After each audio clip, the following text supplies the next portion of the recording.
किया था to find the coordinates of trisection. अब इसको इसने स्टार लगाया हुआ, एस्ट्रिक्स लगाया हुआ है, that means trisection will not come in the paper. ये वाले not from examination point of view है, बट हमारे टीचर्स का कुछ नहीं पता होता। ठीक है, so we know a way how we solve it. आपने क्या करना है, आपको ट्राइसेक्शन दिया होता है, इसका मतलब ए और बी पॉइंट्स दिए हैं, बीच में आपने पी एन क्यू मार्क किया। सो पी जो है वो ए क्यू का मिड पॉइंट है, और जो बी क्यू है वो बीपी का मिड पॉइंट है। बस प्रॉब्लम क्या होती है कि जो हमारे पास वेरिएबल्स बनते हैं ना, वो दो इक्वेशंस दो वेरिएबल्स होता है, जो अभी फिलहाल के लिए हमें नहीं है। अभी हमने इस चैप्टर में नहीं किया, आगे हम लीनियर इक्वेशंस करेंगे टू वेरिएबल्स में, तो वहां पर ये कॉन्सेप्ट हमें पूरा आएगा। तो उसके बाद इस क्वेश्चन में ना जो सॉल्विंग पार्ट है वो मुश्किल नहीं रहेगा। समझ में आ गई बात? चलो, 12th क्वेश्चन देखो। तुम्हें स्कूल में 12th क्वेश्चन वगैरह करवाए तो होंगे कि नहीं? दिनिता मंजरी करवाई है कि नहीं? एनसीईआरटी करवाई है कि नहीं? बिल्कुल। हाँ, क्या कोऑर्डिनेट?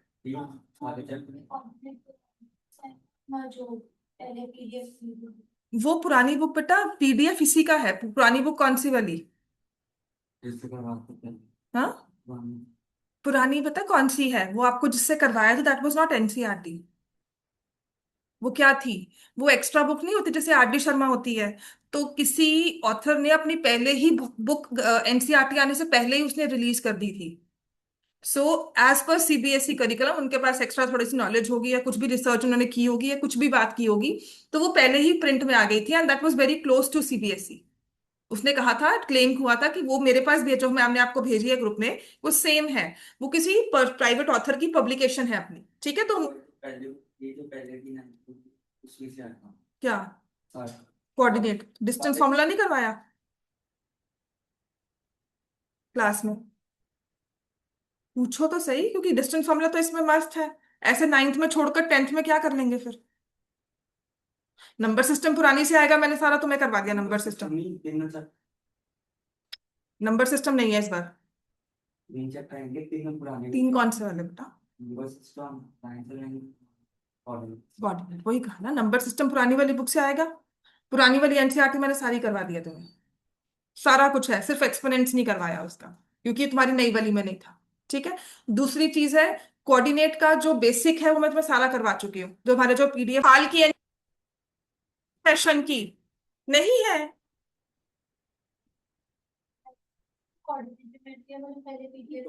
पीडीएफ बेटा पुरानी एनसीईआरटी नहीं है। हाँ, पीडीएफ इज नॉट पुरानी एनसीईआरटी। पुरानी एनसीईआरटी लास्ट ईयर की एनसीईआरटी हुई। पुरानी बुक आप किसको बोल रहे हो? पुरानी एनसीईआरटी मींस लास्ट ईयर की एनसीईआरटी। लास्ट ईयर की एनसीईआरटी तो निकल ही चुकी है, उसको किसने खरीदने को कहा है आपको? आपको दो बुक्स मिली थी, मेरे पास दोनों बुक्स हैं आपकी। गणिता मंजरी सिर्फ पब्लिकेशन में नहीं आई है। दिस वन क्लास ये मिली होगी आपको, ये वाला पीडीएफ मिला होगा। आप देखो खुद से। ये सबको ही ऑलमोस्ट हर जगह पार्ट वन इसका अवेलेबल था, पार्ट टू अवेलेबल नहीं था पीडीएफ फॉर्म में। पार्ट टू मैंने ऑर्डर कर लिया, पार्ट वन मैंने नहीं किया। ठीक है ना? तो part I have this part one part two also, इसका मुझे पार्ट टू भी मिला हुआ है। सो दिस इज नॉट पुरानी वाली NCERT, this is a help book, हमारी गाइड बुक जैसे होती है, या एक्स्ट्रा क्वेश्चंस की बुक होती है, जैसे आर डी शर्मा है। तो she it was this publication was the first one two give books freely. इन्होंने यहाँ पे कंप्लीट कोर्स था, ये देखो बीके सिंह की बुक है ये। This is not NCERT, this is based on NCERT. तो इसने सभी क्वेश्चंस को ना, सभी पैटर्न्स को बहुत ही जल्दी अपडेट करके बुक पब्लिश कर दी। आपको अगर इसी में से मिला तो मैं यही करवा रही हूँ। इसमें से सारे क्वेश्चंस मैं करवा चुकी हूँ आपको। बात समझ में आई? यही है ना? हाँ, ये देखो, ये पुरानी एनसीईआरटी नहीं है। तुम्हें डिस्टेंस फॉर्मूला लास्ट ईयर नहीं था, इस साल है। नहीं था, आपको 10th में होता है ये डिस्टेंस फॉर्मूला, हम 10th वाले बच्चों को कराते हैं।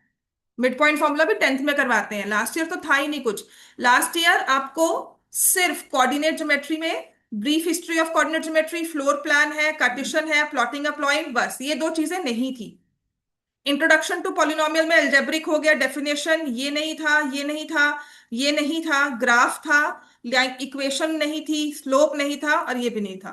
ठीक है, नंबर सिस्टम में ये तो हम 8th में करके आते हैं, division, find rational number, decimal representation, ये था decimal representation of rational numbers, ये इंट्रोडक्शन सारी, square root, spiral, real numbers में ऑपरेशंस जो है ना, ये तुम्हारी नई वाली एनसीईआरटी बुक में नहीं है। This is extra book. जो हमें हेल्प बुक मिली हुई है ये वो है, ये एनसीईआरटी नहीं है। पुरानी एनसीईआरटी मतलब ओल्ड एनसीईआरटी, ये वाली जिसमें नंबर सिस्टम सारा हम लोग वर्कशीट से करते थे, यूक्लिड, पुरानी वाली एनसीईआरटी है। तो ऑलमोस्ट ये सेम होगा, इन्होंने ज्यादा चेंजेस नहीं किए थे जो मैंने देखे हैं नए वाली एनसीईआरटी के हिसाब से भी। लाइंस एंड एंगल्स भी सभी पुरानी वाली में है। पुरानी वाली बस इसमें ट्राइंगल्स का उन्होंने टॉपिक डिलीट कर दिया था रिवाइज सिलेबस में, अब आपको दोबारा से आ गया। तो लंबा चौड़ा काम नहीं है, लाइंस एंड एंगल्स भी मुझे पता है आराम से हो जाएगा अगर एनसीईआरटी ही करेंगे। ये तुम्हारा लास्ट ईयर एनसीईआरटी में नहीं था। सीक्वेंस एंड प्रोग्रेशन, सीक्वेंस भी हम एपी जो करते हैं ना, ये 10th में करते थे। जीपी 11th में करते थे। ये 10th का है, ये 11th का है। Triangles congruence is 9th। Mensuration perimeter ये साइक्लिक क्वाड्रिलेटरल ये डिलीट कर चुके थे। एरिया ऑफ ट्राइंगल है, हिरॉन्स था, ये वाला डिलीट कर चुके थे। स्क्वेरिंग और रेक्टेंगल ये सारा पेरीमीटर, ये सारा जो है ना, ये आर्क एंड सेक्टर, ये सारा वाज 10th का। ये तो पार्ट 1 है, पार्ट 2 तो और भी आ रही है। प्रोबेबिलिटी जो डिलीट कर चुके थे 9th से वो आ गया। तो आप नई एनसीईआरटी पुरानी एनसीईआरटी किसको बोल रहे हो? पुरानी बुक मुझे लगा पुरानी एनसीईआरटी बोल रहे हो। हाँ, पुरानी एनसीईआरटी कौन सी थी? पिछले साल की थी, उसमें तुम्हें डिस्टेंस फॉर्मूला फिर नहीं करवाया? नहीं चल सकता डिस्टेंस फॉर्मूला ना करवाया हो तो। मेरी बात सुनो बच्चों, पता पूछ कर आओ कोऑर्डिनेट में आएगा क्या क्या। जो पुराने साल की एनसीईआरटी थी हम्म। उसमें वही आए, उसकी आएंगे तीन उसमें। पुरानी सारी एनसीईआरटी में तो लाइन एंड एंगल्स जो होंगे, वो तो फिर तुम्हें ट्राइंगल्स करवाए नहीं होंगे, sum of all angles of a triangle, उसकी थ्योरम वगैरह कुछ भी नहीं करवाई होगी। करवाई है? बेसिक वगैरह लीनियर वगैरह होता है। वो तो लीनियर पेयर तो है ही है इसमें सारा बेसिक, वो तो एक दो दिन में आराम से हो जाता है सारा, इसमें मुश्किल नहीं आएगी। मुझे आप ये बताओ कि यूक्लिड्स भी आराम से 2 क्लासेस लगती हैं, सिर्फ इसमें थ्योरी पार्ट है थोड़ा बहुत, बस प्रूफिंग है, वो बहुत इजीली हो जाता है, बहुत लंबा चौड़ा काम नहीं है। I am coming to number system. Number system में तुम्हें रैशनलाइजेशन करवाई है? करवाई है? वही है ना, क्लैरिफिकेशन करके आओ, क्योंकि नई एनसीईआरटी बुक में ना this topic is not there, I was also not expecting. क्योंकि ये बहुत जरूरी है। आपने डिस्टेंस फॉर्मूला में देख लिया, मल्टीप्लिकेशन आ रही है ना आपको, आपको वहां पे समझ में आ रहा है। मैंने अगर स्क्वायर रूट ऑफ 41 लिखा प्लस स्क्वायर रूट ऑफ 41 लिखा तो आप कर पा रहे हो। नई एनसीईआरटी में इसका रेफरेंस भी नहीं है, जो नई एनसीईआरटी है, ठीक है। तो आप ओल्ड बुक ले रहे हो जो एनसीईआरटी थी फॉर सेशन 25-26। आपका सेशन है 26-27। ओल्ड एनसीईआरटी अगर इसकी फॉलो कर रहे हो तो वो अलग बात है, उसमें तो काफी चैप्टर्स है ही नहीं। उसमें अगर कोऑर्डिनेट आपको कह रहे हैं और आपको डिस्टेंस नहीं करवा रहे तो आप आगे कैसे करोगे काम? 10th में नहीं अपडेट हो पाओगे। इसलिए प्रॉपरली पूछो ओल्ड एनसीईआरटी किसको बोल रहे हो। कोऑर्डिनेट फिर ओल्ड एनसीईआरटी तो मैंने पीडीएफ दिया होगा, सारा वही होगा। एग्जाम में बोल रही बाकी तो नहीं। कि डिस्टेंस फॉर्मूला नहीं करवाया हुआ? पता नहीं, क्लास में अटेंड नहीं करते हो? देखो फिर जाकर करवाया कि नहीं करवाया आपको। तुम्हें भी नहीं पता क्लास में क्या करवाते हैं, क्यों क्या करते हो क्लास में? समझ नहीं आता, पर टॉपिक तो पता होगा, लिखा होगा कहीं ना कहीं डिस्टेंस फॉर्मूला है कि नहीं है बेटा। हाँ, नोटबुक्स लेकर आओ क्लास की, मुझे बताओ क्या है, मैं उसके हिसाब से करवाऊंगी। अगर कर भी रहे हैं तो आगे हमें काम आएगा ही आएगा, ठीक है। तो फिर आपने क्या करना है, कोऑर्डिनेट का मैंने जो आपको असाइनमेंट दी हुई थी, पुरानी वाली जो पिछले 23-24 के असाइनमेंट लिखी होगी ना मैंने, वो तुमने सॉल्व करनी है पूरी, अगर आपको पिछली वाली एनसीईआरटी ही आएगी तो। एक पुरानी एनसीईआरटी है, एक पुराना पीडीएफ है ना, पुराना पीडीएफ है वो मुझे समझ में आता है, दैट्स एन एक्स्ट्रा हेल्प, ठीक है ना।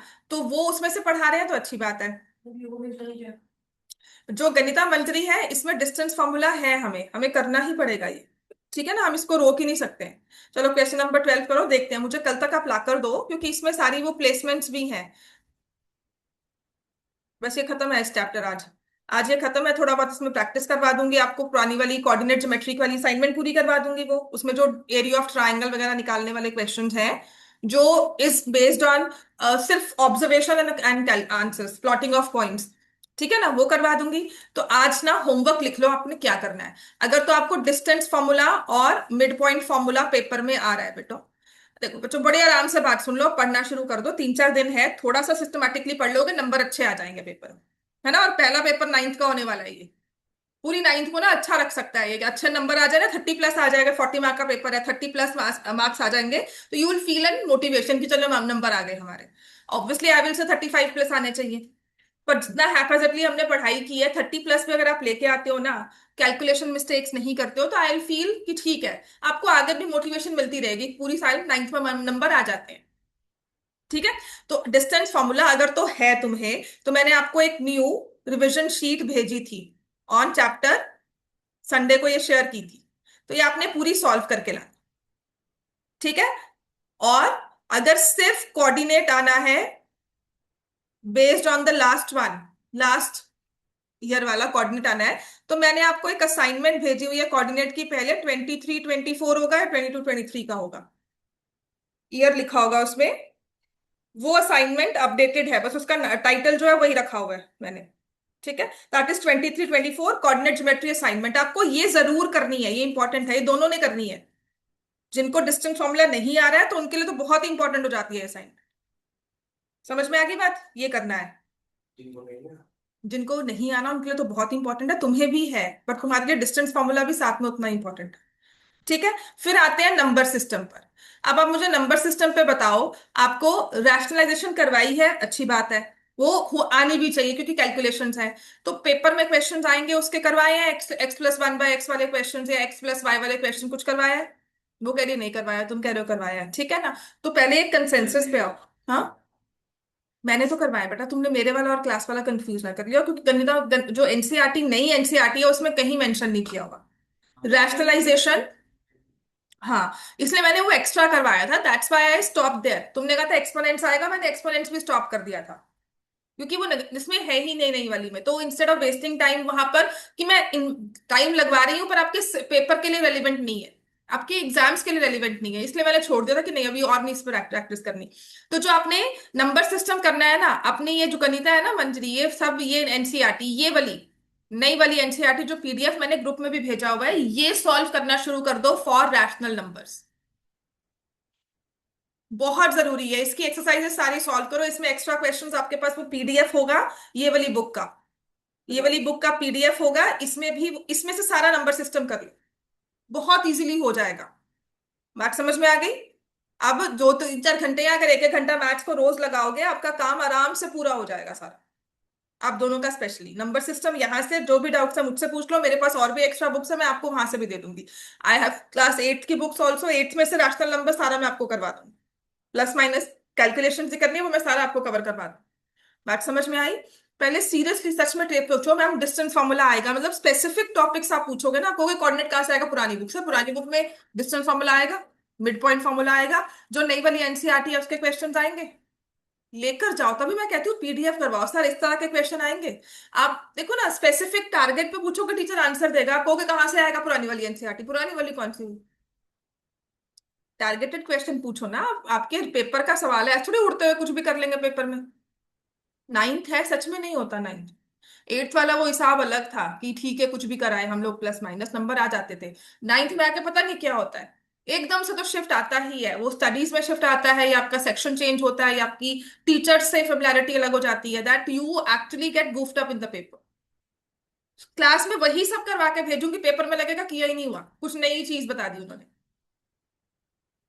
I have had this experience from a feedback from a paper, from a teacher और फ्रॉम अ पेरेंट ऑल्सो। उन्होंने कहा तुमने क्लास में क्वेश्चन करवाया, बच्चा वो पेपर में गलत करके आया है, तो गलती किसकी है? आप मुझे बताओ। I actually had this feedback from one of my from the parent of one of the student. वो उसने कहा कि तुमने वो सेम क्वेश्चन करवाया है, एक नंबर चेंज होकर, सिर्फ उसका अगर तुमने 23 में करवाया, आंसर 24 में, मतलब नंबर चेंज करके वही सेम स्टेटमेंट पेपर में आ गई, और बच्चे ने गलत कर दिया, तो गलती किसकी हुई फिर? तुम्हारी हुई या बच्चों की हुई? मतलब कहीं ना कहीं कॉन्सेप्ट समझने में मुश्किल है, बच्चा कॉन्सेप्ट अप्लाई नहीं कर पा रहा है, मतलब प्रैक्टिस कम है। तो यही नाइन्थ आकर ना यहीं पर गूफअप होती है कि मैं क्लास में प्लस करवाऊंगी, पेपर में माइनस आएगा। होना वो प्लस माइनस का ही काम है। मैंने आपको x+1/x करवाया, पेपर में x-1/x दे दिया, होना वैसे ही है वो। बस फर्क क्या होगा, जब आपने इसको स्क्वायर किया, आप क्या लिखोगे, x² प्लस 1/x² प्लस 2। यहाँ पे स्क्वायर किया तो क्या है, देखो वो तो सेम ही x² प्लस 1/x², बस -2 होना है। अब तुम इस +2 की जगह -2 लिख कर आओगे, लास्ट स्टेप में तुमने गलती कर दी। इसी के लिए हम कहते हैं इसमें नाइन्थ में आके ना सब कुछ छोड़ना पड़ता है, सब दोस्त सब पार्टीज वगैरह सब छोड़नी पड़ती है एक बार तो। अब वो बच्चों वाली स्टेज, जैसे किंडर गार्डन की स्टेज से होता है ना, ग्रेजुएशन डे आजकल बहुत सेलिब्रेट करते हैं स्कूल्स, वो क्यों करते हैं कि बेटा वो छोटे वाले दिन चले गए, फर्स्ट वाले किंडर गार्डन वाले डेज गए, अब आप मेन स्ट्रीम स्कूल में आने वाले हो। अब रियल प्रेशर जो है सेकंड स्टैंडर्ड से स्टार्ट होना शुरू हो जाता है, पेपर्स भी आएंगे, टेस्ट भी मिलेंगे, 100 मार्क्स के पेपर भी होंगे, होता है ना ये। हाँ, तो ये ग्राइंड अप शुरू हो जाती है नाइन्थ से। बात समझ में आ गई। और जो मैं आपकी एनसीईआरटी देख रही हूँ ना, टीचर्स आर एंडलेसली कंप्लेनिंग कि इसमें प्रैक्टिस क्वेश्चंस नहीं है, वो पुरानी वाली में भी नहीं थे। नंबर सिस्टम देखो कहाँ, पुरानी वाली सिस्टम में नंबर सिस्टम अगर वो करवा रही है और मैं जो वर्कशीट दे रही हूँ, और वर्कशीट से पेपर आ रहा है, तुम कहाँ से कंपैरिजन कर लोगे? देख लेना पुरानी वाली एनसीईआरटी में आपको दिखा दूंगी कि उसमें इरेशनल नंबर्स के रैशनलाइजेशन के सिर्फ 4 क्वेश्चंस दिए हैं, और कहा है कि पूरी बुक बस कुछ भी आ सकता है, और डरावने से क्वेश्चन खतरनाक जहां मर्जी एक्स्ट्रा बुक से उठाकर मिल जाए। तो प्रॉब्लम कहाँ आ रही है पता है क्या है? क्योंकि कॉन्सेप्ट समझाना पड़ रहा है अब फॉर्मूला नहीं समझा रहे हैं हम आपको। ठीक है ना? अगर कोई टीचर कंप्लेन कर रहा है ना कि इन्होंने एनसीईआरटी पूरी वो कर दी, क्वेश्चंस कम है, प्रैक्टिस के क्वेश्चंस नहीं कम है, अब कॉन्सेप्चुअल हो गया। सीबीएसई अब कह रहा है कि एनसीईआरटी का पेपर जो 10th का पेपर आया था वो कॉन्सेप्ट पे था, कि जिसको कॉन्सेप्ट आता है उसने कर लिया, जिसको नहीं आता, जिस रट्टे मारे हुए हैं बस उड़ गए। वो 3-4 क्वेश्चन गलत कराए, जिसके 75+ एक्सपेक्टेड थे वो 68 में रह गया, तो अपने आप रोएगा। बात समझ में आ गई? प्रॉब्लम ये नहीं था कि नंबर नहीं आएंगे, प्रॉब्लम ये था 80 नहीं आएंगे, प्रॉब्लम ये था 70+ नहीं आएंगे, 75+ नहीं आएंगे 80 में से।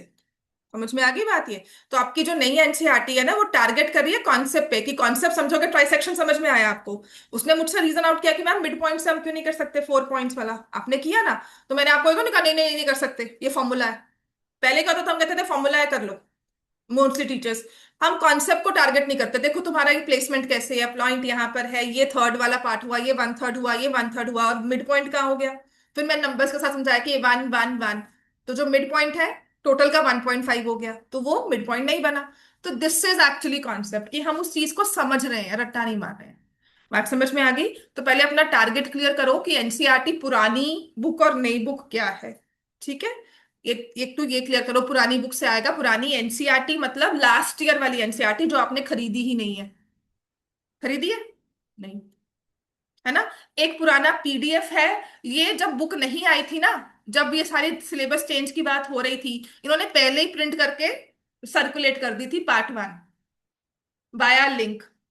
ठीक है, उसके बाद पीडीएफ इसका आ गया पार्ट 1 का, पार्ट 2 का पीडीएफ नहीं आया है, वो ओपनली नहीं मिल रहा है, ऐसे ही फ्री, मतलब ग्रुप्स में कहीं हो नहीं हो, पर अभी तक नहीं आया, तो एवरीवन इज गोइंग फॉर, मतलब मैंने आई परचेज दैट बुक, चलो एक पीडीएफ फॉर्म में मेरे पास हो जाता है, तो अच्छा होता है कि आपको भी मैं शेयर कर सकती हूँ वो, इसीलिए। बात समझ में आ गई है? टारगेट रखो, चलो अब आओ इस क्वेश्चन पर। तो कॉन्सेप्ट पर हम लोग पढ़ेंगे, और पूछना नंबर सिस्टम किया है कि नहीं किया है, नंबर सॉरी, ये डिस्टेंस फॉर्मूला किया है कि नहीं किया है, देख कर आओ अपनी बुक्स में। किया है तो करो, नहीं किया है तो फिर अपनी असाइनमेंट उठाओ और करनी शुरू कर दो उसको, कोऑर्डिनेट की। ठीक है? आज एक बुक खत्म हो जाएगी, ये वाला मैंने अब क्या कर दिया, ये तो ना एक तो चलता नहीं है, पता नहीं सिस्टम को क्या।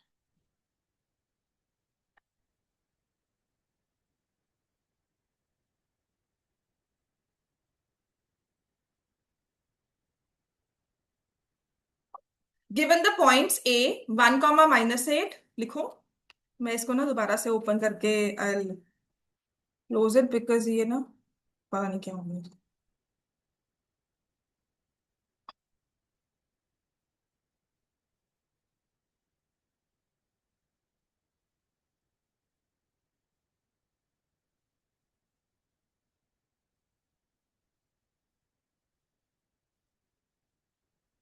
हमारे पास आ गया ना ये वाला। तो हमने ट्राइसेक्शन वाला क्वेश्चन कल किया था बच्चों, बड़े ध्यान से इसे करना है, और be sure, be very clear with answer, seriously. This is called targeted questions पूछ रहे हो, सर ये आएगा, सर ये आएगा, सर ये आएगा। ठीक है? बहुत कम बच्चे होते हैं जो टारगेटेड पूछते हैं, सर ये आएगा, सर क्या कहाँ से आएगा, सर ये वाला क्वेश्चन आएगा। मुझसे भी आके पूछेंगे टेस्ट देना, मैम ये वाला क्वेश्चन डालोगे, मैम ये डालोगे, मैं कहा मैं पूरा पेपर ही बता देती हूँ तुम्हें। समझ में आई बात? तो वो होता है, यू एक्चुअली आस्किंग कि तुम्हारा रेलिवेंट क्या है। तो आप ये पूछो सर इसमें से हमारे डिस्टेंस फॉर्मूला वाले क्वेश्चंस आएंगे, आएंगे तो कैसे वाले आएंगे, कहाँ से आएंगे, वो आप कौन सी बुक रेफर कर रहे हो, या कहाँ से प्रैक्टिस करें। 10th वाली कर ले हम लोग बुक, वो डिस्टेंस फॉर्मूला 10th में दिया हुआ है, वो क्वेश्चंस कर ले फिर हम, वहां से इतना काफी है। ठीक है ना? चलो, गिवन पॉइंट्स ए 1, -8, बी -4, 7, सी -7, -4। और कोई भी अगर एक्स्ट्रा वर्कशीट आपको दी है ना प्रैक्टिस के लिए और देते हैं असाइनमेंट्स वगैरह, वो शेयर करो मुझे, मुझे पता लगता है कि क्लास में करवा क्या रहे हैं। ठीक है, तो जो भी है ग्रुप मैंने ओपन तभी रखा हुआ है that you can freely share your resources जो भी आपको मिल रहे हैं स्कूल से।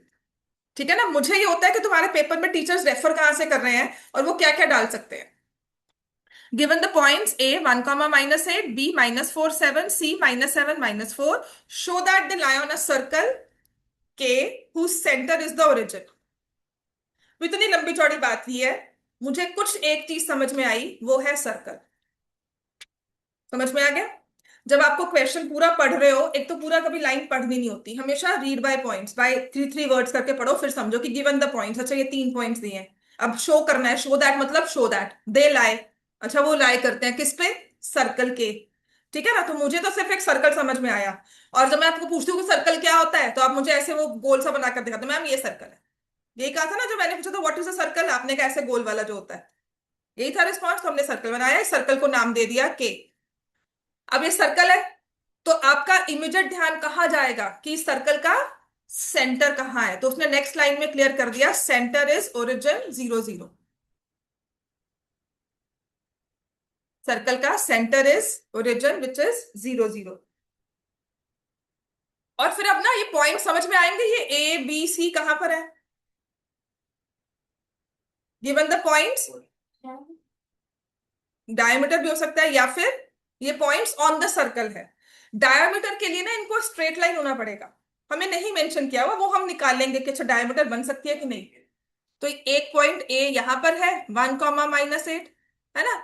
बी कुछ यहां हो गया -4, 7। अब मैं ऐसे नहीं लिख रही हूँ कि ये फर्स्ट क्वाड्रेंट है या सेकंड है, मैं तो रैंडमली पॉइंट्स लिख रही हूँ कि 3 पॉइंट सर्कल पर है। तो आपको बताना है कि हमें शो करना है कि ये सर्कल पे लाई करते हैं। तो सर्कल पे लाई करने का मतलब है, अगर कोई पॉइंट सर्कल पे होगा तो क्या होगा, ये डिस्टेंस ओ और ए ज्वाइन कर लिया, ओ और बी ज्वाइन कर लिया, ओ और सी ज्वाइन कर लिया, तो ये तीनों क्या होने चाहिए आपस में? वैसे ओ है क्या सर्कल के लिए? ओ ए ले लो, ओ बी ले लो, ओ सी ले लो, क्या है सर्कल के लिए? रेट। Radius. They are the radii of the circle. और रेडियस सर्कल में क्या होती है? और जितनी भी चीज, जितनी भी रेडियस में ड्रॉ कर लूंगी वो क्या होंगी हमेशा? इक्वल होंगी ना, उनकी लेंथ हमेशा क्या होगी? सेम। मतलब अगर मैं यहां से भी सेंटर से सर्कल के बाउंड्री को बांध दूंगी, यहां से भी मैंने रिबन लगा दिया, तो सब सेम होंगे लेंथ के? नहीं, मतलब मैंने सेम लेंथ 5 सेंटीमीटर की लेंथ के रिबन कट कर लिया, मैं कह रही हूँ बस चिपका दो सेंटर से। यही करोगे? ये थोड़ी करोगे अच्छा ये कि मैं इतना काटूं, हर बार थोड़ी नापने जाओगे। आपने सेंटर पॉइंट लिया, रिबन की लेंथ ले ली 5, 5 वाला स्केल ले लिया, 5 5 कट कर दी स्ट्रिप्स, अब जब चिपका रहे हो, तो यही करते हैं ना हम प्रैक्टिकली काम, तो वही यहां पर होगा कि जो रेडियस है वो सब इक्वल है। तो जो ओ ए की लेंथ होगी that will be equal to O B, that will be equal to O C, then will say कि हाँ ये पॉइंट सर्कल पे लाई करते हैं। अब लेंथ निकालने के लिए क्या करना चाहिए? डिस्टेंस फॉर्मूला बस। तो बेसिकली इतनी लंबी चौड़ी बात करने के बाद तब समझ में आया कि हमें डिस्टेंस फॉर्मूला अप्लाई करना है। समझ में आ गया ना? This is called concept building, की डिस्टेंस फॉर्मूला अप्लाई तो करें पर क्यों कर रहे हैं। तुमने मुझे डायमीटर कहा, पर डायमीटर के लिए हमें कंडीशन नहीं दी हुई कि कोलिनियर पॉइंट्स है, तो हमें जब बताया नहीं है तो हम वहां यूज करेंगे तो पता नहीं होगा कि नहीं होगा। ठीक है, उसको हम चेक कर सकते हैं, पर उसके लिए भी मुझे डिस्टेंस ही निकालना है। So I find the distance between the points. Wait करो, मैं ना स्क्रीन शेयर करती हूँ। देन आई ओपन, कहाँ पे है मेरा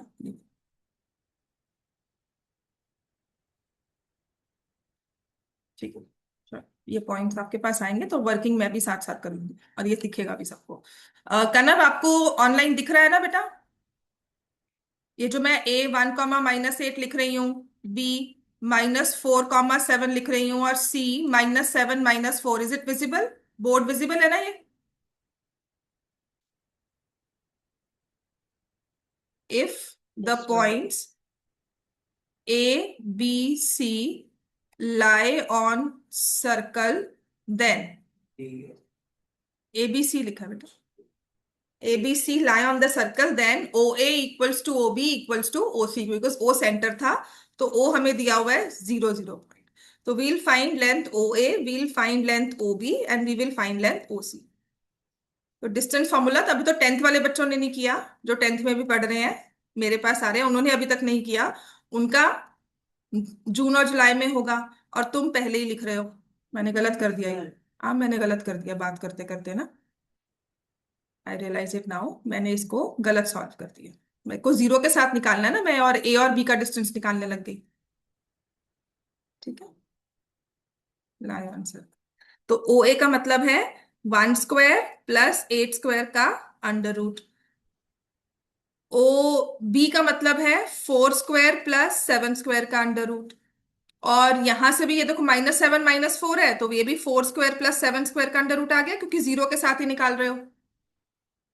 तो this is square root of 82, नहीं, स्क्वायर रूट ऑफ 65, सॉरी। समझ में आ गया ना, 1 + 64, 65 का स्क्वायर रूट आ गया। 4 का स्क्वायर कितना होता है? 16। और 7 का स्क्वायर कितना होता है? 49। नहीं, मैंने यहां पर गलत कर दिया, दिस इज नहीं। ठीक है,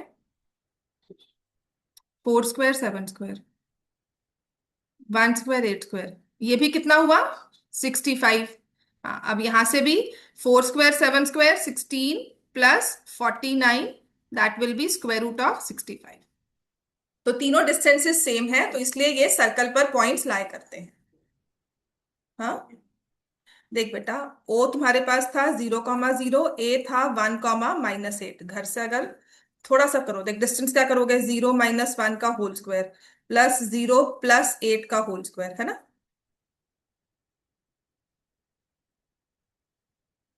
ओ और ए का डिस्टेंस निकाल रहे हो ना, है ना। हाँ। समझ में आ गई बात, ये hence the lie on the circle. ठीक है, तो अब कहते हैं अगर सर्कल पे लाई करता है, then what is the radius, what is radius of the circle के। ठीक है, सर्कल पे लाई करते हैं, then what is the radius of circle के, क्या कहोगे? जितना डिस्टेंस ओ और ए का था, कितना था ओ और ए का? √65 is the radius of the circle. ठीक है, तो हम लिखेंगे therefore radius of the circle is √65। यहां पे लिखोगे radius of circle is square root of 65 units. समझ में आ गया क्या बेटा? के ना बेटा, सर्कल का नाम दिया है, सर्कल के, हाँ लिखोगे, लिख देना। Given the points D -5 6 E 09। कहते हैं अब ना इसी पर सेकंड पार्ट दे दिया तुम्हें, ये सर्कल दिया हुआ था। ठीक है, आपको एक सर्कल दिया हुआ था,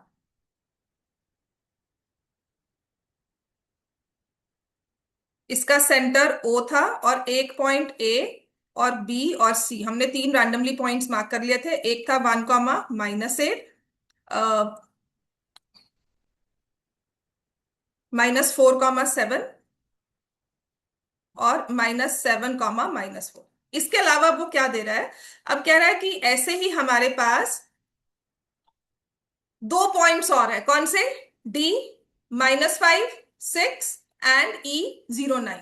ठीक है, तो ऐसे ही हमारे पास एक पॉइंट है डी -5 6, और ई है 0 और 9। तो आपको बताना है अब कि ये जो पॉइंट्स हैं, check whether the points lie within the circle, on the circle, outside the circle, कि ये पॉइंट्स कहाँ लाई करते हैं। ठीक है, आपके पास ये इंफॉर्मेशन है कि ये तो सर्कल पे लाई कर रहे हैं, आपने रेडियस निकाल ली, सबकी रेडियस आ गई √65। अब आपको बताना है कि ये पॉइंट डी कहाँ लाई करेगा, सर्कल के अंदर होगा, ऊपर होगा, या बाहर होगा। तो हम क्या निकालेंगे, फाइंड डिस्टेंस ओडी। निकालो बच्चों, जीरो के साथ निकालना है तो क्या होगा, 5 स्क्वायर प्लस 6 स्क्वायर, है ना।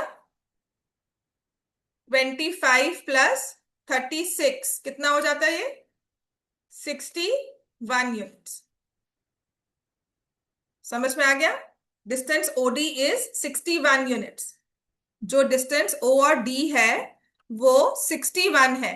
अच्छा, 61 होने की वजह से ये क्या होगा, सर्कल पे लाई करेगा कि सर्कल के बाहर लाई करेगा, कि सर्कल के ऊपर होगा?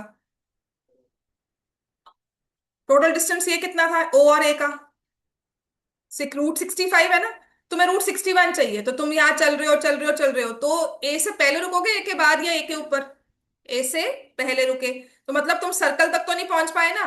तो डी पॉइंट कहाँ है, इनसाइड द सर्कल। ठीक है, so point D is inside the circle. अब what about point E? Point E के साथ तुम ओ ई डिस्टेंस निकालोगे।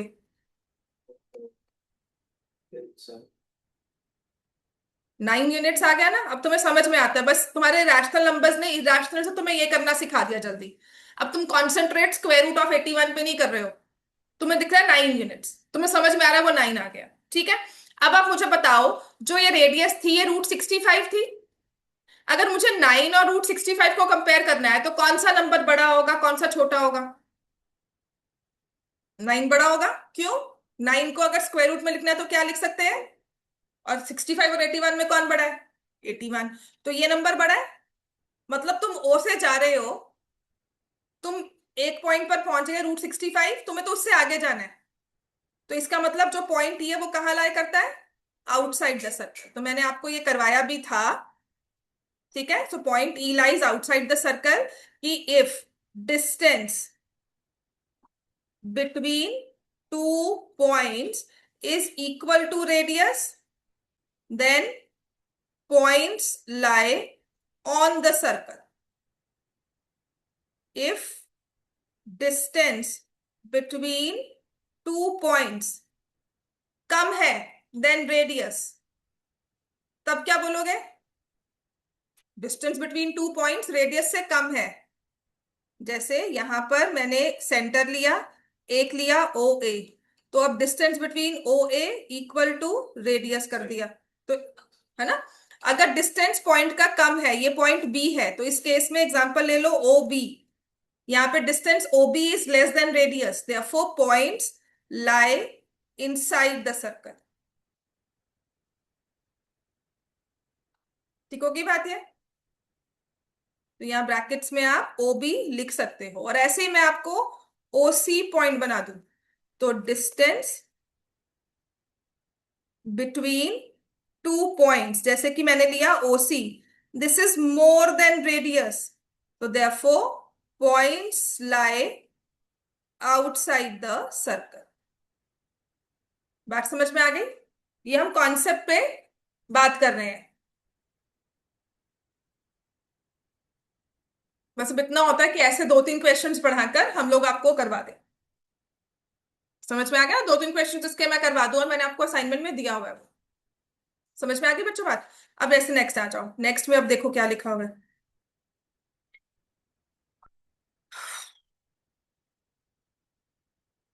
ये छोड़कर ना 14th कर लो। 13th नहीं करना अभी। 13th को ना हम जब लीनियर इक्वेशंस करेंगे उसके बाद करेंगे, तो मार्केट। ठीक है। इसमें दिया क्या हुआ है मैं आपको वो समझा दूंगी, पर 14th पहले कर लो। 14th करने के बाद ना हमारा ये मोस्टली चैप्टर खत्म हो जाएगा। Then will. हाँ। ठीक है। चलो 14th में देखो क्या दिया हुआ है। A city has two main roads which cross each other at the centre of the city. ये ना हमारी पुरानी वाली एनसीईआरटी में ना कोऑर्डिनेट में क्वेश्चन था, जहां पे कोऑर्डिनेट समझाई गई थी। तो there was this question long, yes इन्हीं लाइंस पे क्वेश्चन बना हुआ था। तो दो मेन रोड्स हैं which cross each other at the centre of the city. तो अब ये सिटी का मैप आपको कोऑर्डिनेट के साथ समझा कर बता रहे हैं। ठीक है। तो अब मैंने पढ़ा कि यार city has two main roads which cross each other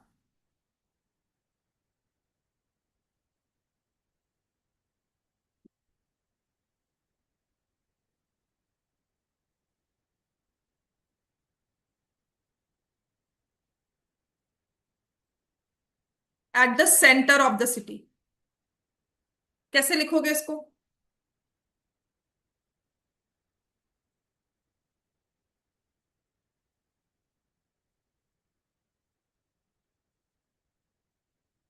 which cross each other at the centre of the city. अगर मुझे बनाना है इसको, तो मैं कैसे बनाऊंगी?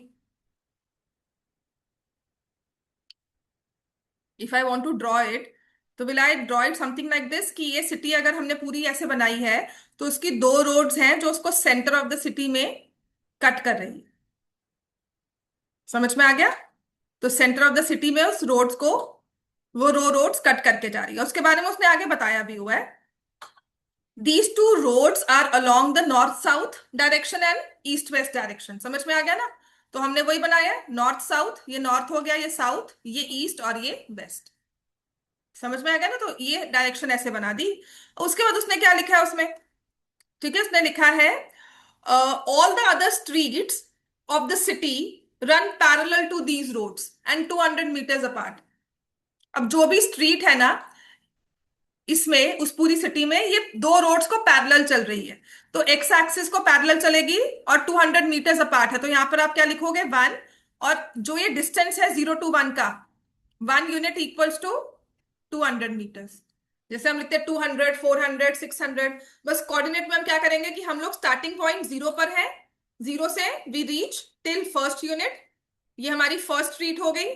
फिर यहां से सेकेंड, यहां से 3, तो कोई भी डिस्टेंस हम ले रहे हैं जब, तो उसका यूनिट कितना है, 200 मीटर्स, मतलब 0 से 1 तक का डिस्टेंस इज 200।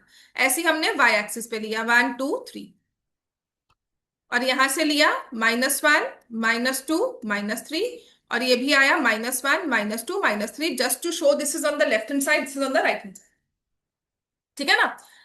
अब उसने देखो और क्या लिखा है इसमें, उसने लिखा है all the other streets run parallel to these roads and 200 meters apart. There are 10 streets in each direction. Using 1 centimeter as 200 meters, draw a model of the city in your notebook. Represent the roads and streets by single lines. तो हम क्या करेंगे अब इसमें, ठीक है।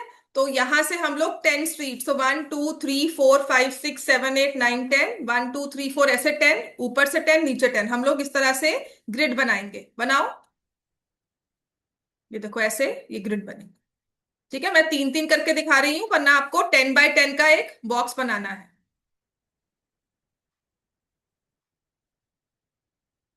तो कुछ इस तरह से ना, ये ऐसे स्ट्रीट बन रही है आपकी।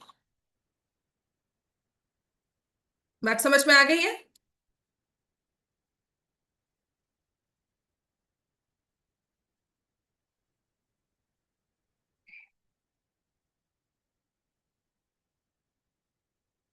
ऐसे ही हमने 10 स्ट्रीट्स बनानी है। तो अगर आप ग्राफ पेपर लेते हो तो आप 10 by 10 का, अभी 10 आगे और बनानी होगी ना, देख लेते हैं ना, इसने मॉडल बना दिया, हमने बना दिया इसको। तो ऐसे ही 10 लाइन्स यहाँ होगी, यहाँ पर 10 लाइन्स होगी, यहाँ पर 10 लाइन्स, यहाँ पर 10 lines, parallel to Y axis 10 lines, parallel to y-axis on the negative side again 10 lines.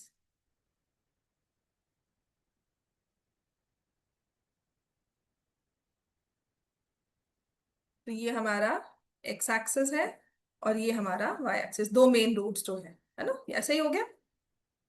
अब इसके बाद there are street intersections in the model.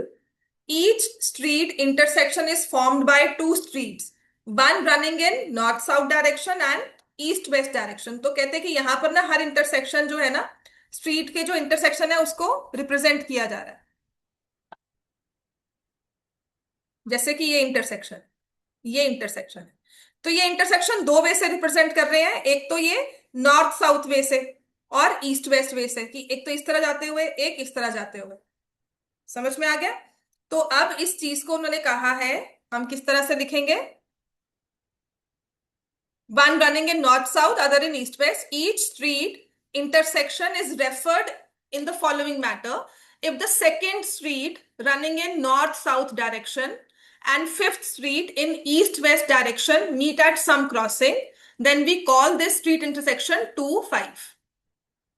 ठीक है, second street running in north west direction, ऐसा हुआ ना, ये वाली स्ट्रीट पे चल रहे हैं सेकेंड स्ट्रीट, और ईस्ट वेस्ट में ये 4 और ये 5, ये फिफ्थ स्ट्रीट हमने ली। तो ये वाली स्ट्रीट और ये वाली स्ट्रीट क्या करेंगे, एक्स एक्सिस का क्या हो गया 5, वाई क्या हो गया, एक्स क्या हो गया 2, वाई क्या हो गया 5। बात समझ में आ गई कि हमने नॉर्थ साउथ देखा और फिर ईस्ट वेस्ट देखा, तो आ गया ना distance from X axis, distance from Y axis, वही बात आ गई ना, कि सेकंड स्ट्रीट यहां से, फिफ्थ स्ट्रीट यहां से। ठीक हो गया इतना। अब इसके बाद उसने क्या कहा है, then we call this street intersection 2 5. Using इस convention find how many street intersections can be referred to as 4, 3। कितनी स्ट्रीट इंटरसेक्शंस को 4, 3 कह सकते हो। 4, 3 मतलब यहां से 1 2 3 और 4 पे जाना है, और यहां से 1 2 3 3 पे जाना है, तो कितनी होंगी, ओनली 1। सिर्फ एक इंटरसेक्शन को आप 4, 3 बोल सकते हो।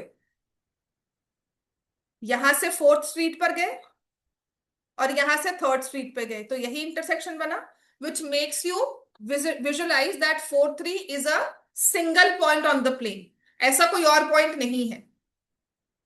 ठीक है, लिखो, fourth street from the in the north south direction, fourth street in north south direction and third street in east west direction.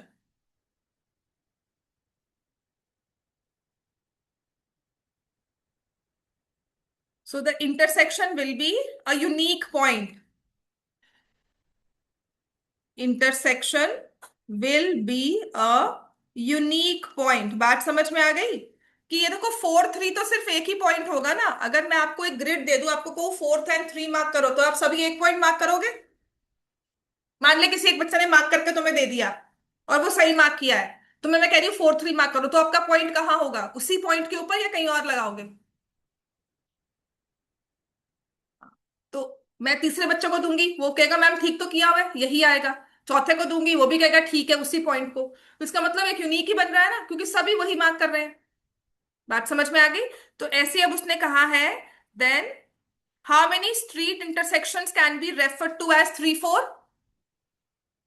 3-4 कौन सा होगा? जस्ट वन, सिर्फ एक ही होगा।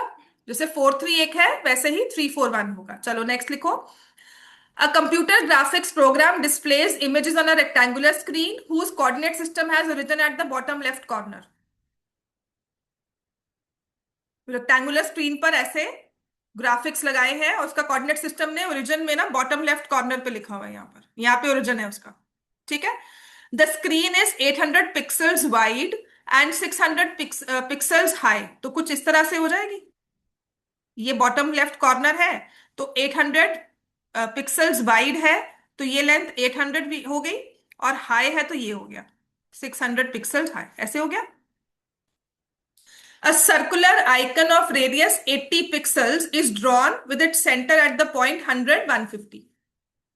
तो कोई रैंडमली पॉइंट है 100, 150, इस पर हमने उस पर सर्कल बना दिया। 150, 150 का सेंटर लेके सर्कल ड्रॉ कर दिया।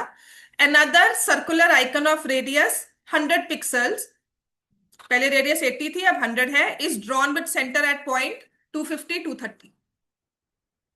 बात समझ में आ गई? ठीक है, अब इन सब चीजों को ना एक पॉइंट पे लेकर आते हैं। चलो यहां पे लिखेंगे इसको। पहले तो आप इसको इस तरह से बनाओ।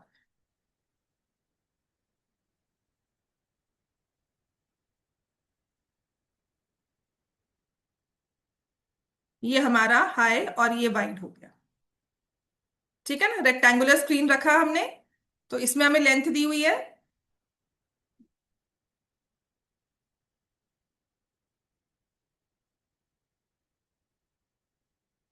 800 pixels wide and 600 pixels high. ठीक है, तो मैं क्या करती हूँ, यहाँ पे मैंने ओरिजिन मार्क किया, इसको ले लूंगी 100, फिर 200, 300, 400, 500, 600, 700 एंड 8। ये इतनी स्क्रीन हो गई, और 600 वाइड लेनी है, तो 100, then I take 200, then I take 300, और यहां से 400, 500, और ये 6। इतनी स्क्रीन होगी ना मेरी ये। ठीक है, ड्रॉ करो जल्दी से। मतलब प्लेन तो हमारे पास और भी है, पर हमने स्क्रीन इतनी रखी है।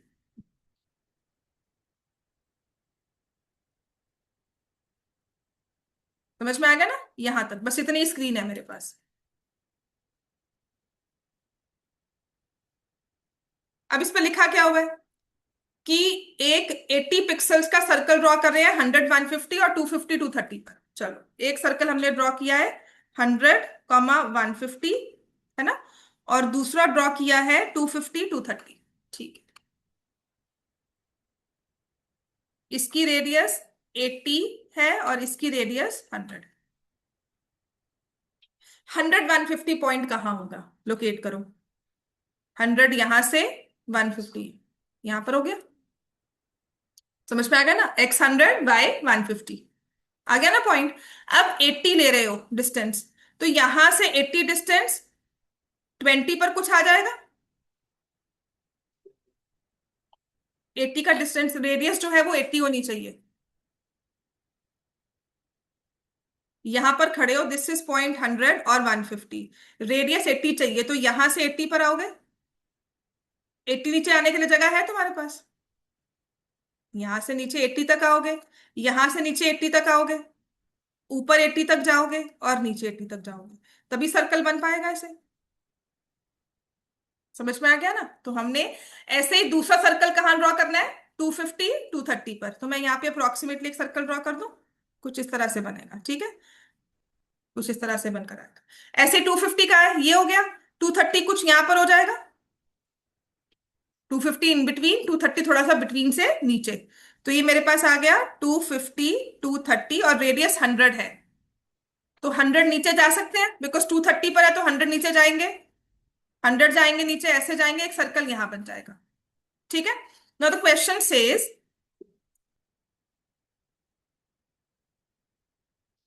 whether any part of either circle lies outside the screen। जब ऐसा सर्कल ड्रॉ करोगे दो, will they lie outside the screen? No, because हमने देखा कि अगर हमने 80 का लेना है तो यहां पर 80 तक डिस्टेंस है हमारे पास, क्योंकि ये डिस्टेंस कितना था, बता, 150।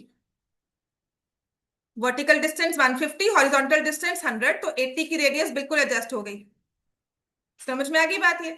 ऐसे जब 250 का लिया और 100 लेना है, तो हमने वर्टिकल डिस्टेंस कितना लिया है, 230, तो 100 लूंगी मैं आराम से यहाँ पे, और यहां से डिस्टेंस कितना है 250, तो यहाँ पे 100 भी ले लूंगी, ठीक है। अब नेक्स्ट क्वेश्चन कहता है कि do they circles intersect each other? Yes. आपको ये नहीं पूछा कि कहाँ करेंगे, तो कहाँ इंटरसेक्ट करे, आपने कहाँ कर रहे हैं, सिर्फ प्लेसमेंट के बेसिस पर। तो कल, हाँ, 2 मार्क्स में आ सकता है आपको, ग्राफ पेपर के साथ आप बता सकते हो। आपको 80 का सर्कल ड्रॉ करना है तो कैसे करोगे, बात समझ में आ गई? ठीक है। अब ये करो, ये वाला आप प्लीज ये खुद कर सकते हैं, ऐसा क्वेश्चन मैंने आपको क्लास में करवाया भी हुआ है। Plot the points A, 2 1, -1 2, -2 -1 and 1 comma -2 in the coordinate plane. Is ABCD a square? Can you explain why? What is the area of the square? ये क्वेश्चन पुरानी वाली एनसीईआरटी का है, ठीक है। लास्ट ईयर जो एनसीईआरटी में थे ना, ये क्वेश्चंस आते थे वहां।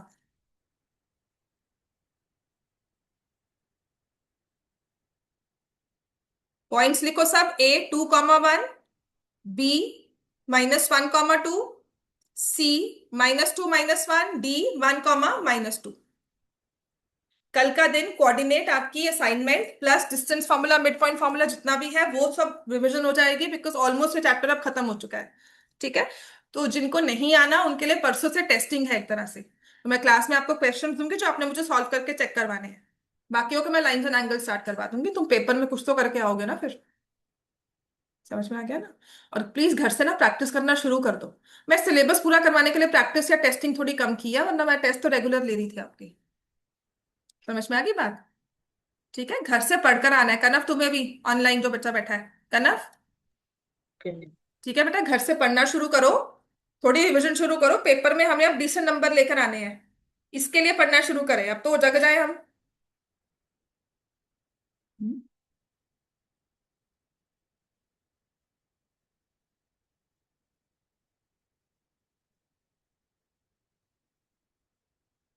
समझ में आ गया सबको बच्चों ये?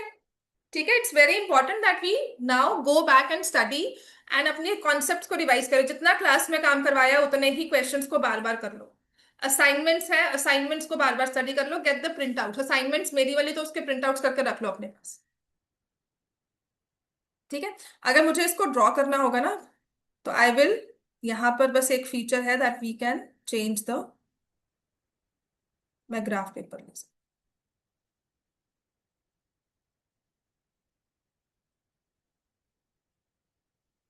कोई ग्राफ बन गया एक तरह से, ठीक है। तो मैं अब इसमें पॉइंट्स लूंगी, अब मुझे पॉइंट्स बताओगे, सबने लिख लिया ना?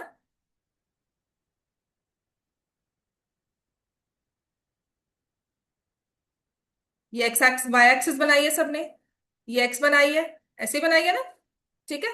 तो ये हमारी बन गई X, X dash, Y and Y dash, ये बन गया हमारा ओरिजिन।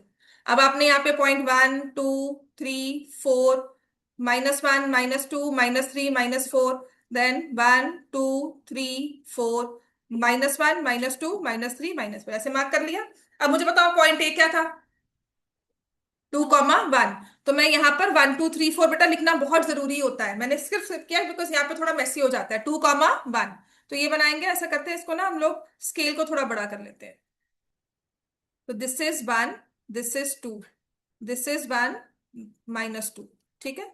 और ये आ गया 1 और ये 2, और यहां हो गया -1 -2, ठीक है। तो क्या है हमारे पास, 2 1, point A is 2 1। Point B कितना लिखा था सबने,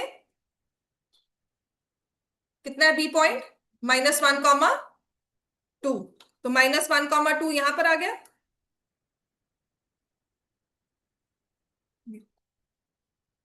बी पॉइंट है -1 2, what is what point C,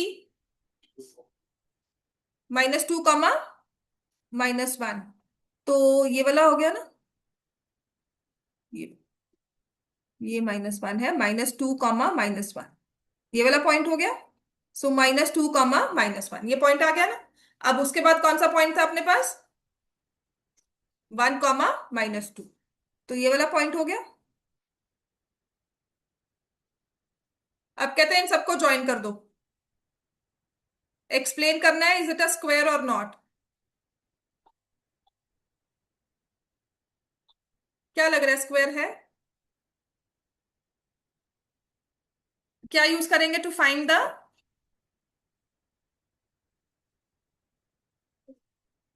distance formula से लेंथ निकाल सकते हो।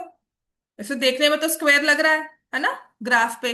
तो हाँ इसे बोल सकते हैं, लेकिन अगर हमें थोड़ा सा इसको जस्टिफाई करना होगा ना, is ABCD a square, can you explain why, what is the area of the square. तो एरिया ऑफ द स्क्वायर के तो हमें लेंथ निकालनी पड़ेगी। जस्टिफाई करने के लिए डायगोनल्स अगर हम जॉइन करते हैं, तो उनमें भी 90 डिग्री एंगल कैसे शो करेंगे।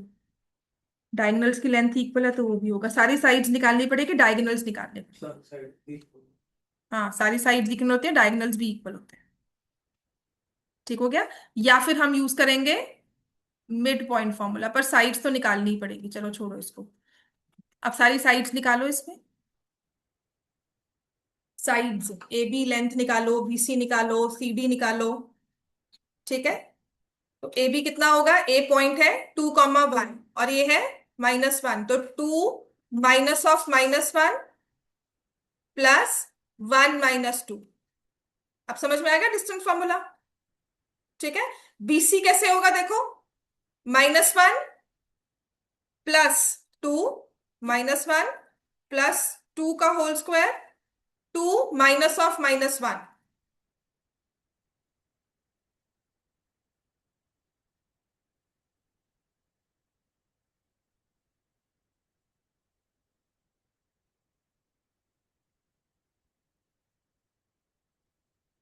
देन सी डी, -2 - 1, फिर से 3 हो गया, -1 + 2, 1 का स्क्वायर। एडी कितना हो जाएगा, 2 - 1 1 स्क्वायर, 1 - 2 3 स्क्वायर, फिर से आ गया ना। तो कितना आ रहा है, √10 यूनिट्स आ रहा है, all sides are equal. Diagonals निकालो, find the length of AC, A point A और सी पॉइंट ए है। इफ आई फाइंड ए सी, तो 2 - इसका होल स्क्वायर प्लस 1 - यही करोगे ना। तो 2 + 2 4 स्क्वायर, 1 + 1 2 स्क्वायर, कितना आ जाएगा, 16 + 4 कितना आ गया, √20। ऐसे बीडी निकाल लो।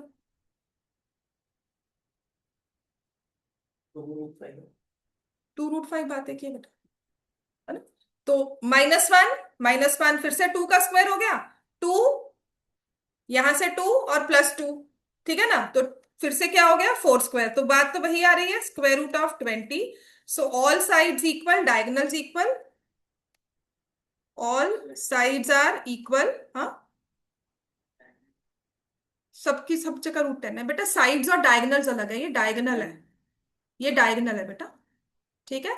All sides are equal which is √10 units, and both diagonals, all diagonals also equal which is √20। So hence it is a square. Therefore it is a square. बात समझ में आ गई सबको ये? ठीक है, आज का होमवर्क क्लियर है आपको?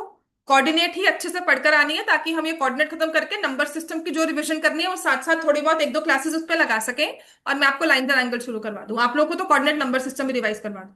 ठीक है, लाइंस एंड एंगल्स एक बार फिर से जल्दी रिपीट हो जाएगा। ठीक है, तो बस अब मिस नहीं करनी है क्लासेस, और पढ़कर आओ घर से।